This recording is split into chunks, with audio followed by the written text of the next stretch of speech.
Sports Zone starts now. Sponsored by U.S. Cellular.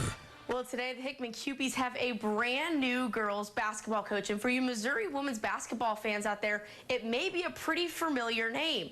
Remember Morgan I, otherwise known as Morgan Scott? Yeah, well, she is back in town. She originally came to Columbia back when Robin Pinchton first started with the Tigers. She was laying the groundwork, trying to turn around this team. But when Scott came to town, they really worked together and built something. They set a standard and built a tradition. Now, just down the road, Scott has an opportunity of her own with the Cupies. You know, I knew everything that she was doing, the decisions she made. I trusted what she was doing. I never questioned it.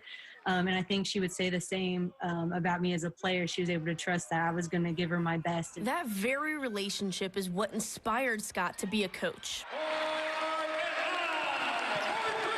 I can't wait for the day when they do a documentary on Robin and I get to sit here and brag about her because she deserves that. And the two aren't so different. Pinchton came into a Mizzou team that was in desperate need of a turnaround.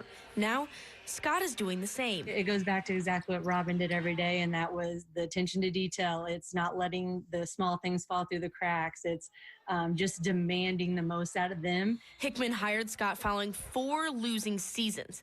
And she already has a vision. Is a team where when people come to watch, they're like, man, these girls just play hard and they play for each other. Because after all, when basketball is left behind, the people are what remains. And Scott says she hopes to create an environment where exactly that can happen. The relationships can be real and genuine, you know, if you put forth that time and that effort. So I would love for them to go on to be lifelong friends and to stay in touch and all of that good stuff. They may not all have the passion for the game that she has. And that's okay. But she does hope they are passionate about one thing. About one another, because it is amazing what you will do when you know the girl next to you is going to do whatever it takes for you.